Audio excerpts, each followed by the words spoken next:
Infection control from the beginning. The number one practice that is very important to the infection control process is good hand hygiene. Hand hygiene first was developed in the mid-1800s by Agnes Semmelweis and Oliver Wendell Holmes.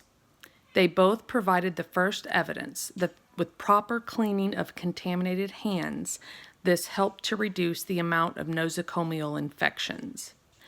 The 1980s was a landmark in the evolution of hand hygiene in healthcare. This was when the first hand hygiene guidelines were published. In 1995 and 1996, the CDC recommended that the use of antimicrobial soaps or a waterless antiseptic agent needed to be used for cleaning hands upon leaving patients' rooms. In 2002, this is when the guidelines were to use alcohol-based hand rubs and to use hand washing with soap just for when hands were heavily soiled.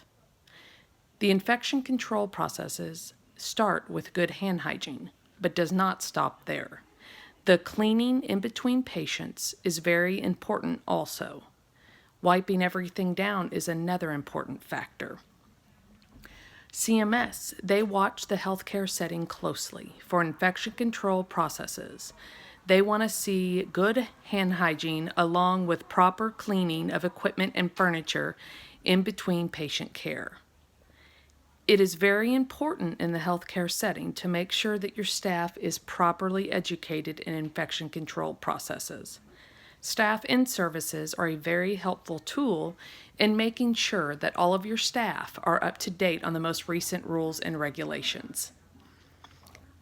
Infection control in the healthcare setting. It is an extremely important factor in the recovery of patients that are in the hospital. Infection control plays an important role in how long a patient stays in the hospital after surgery. It reduces the risk of infections in patients. Staff education is also very important so that staff know exactly what needs to be wiped down and cleaned in between patients to reduce the risk of infections. It is required in most facilities to have an infection control nurse or practitioner that is certified in infection control and is in charge of educating the staff on new regulations and processes.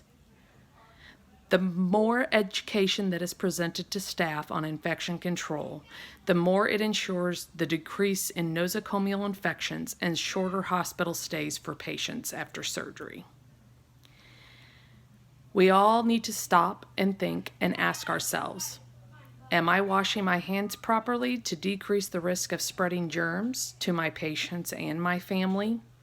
Have you washed your hands lately?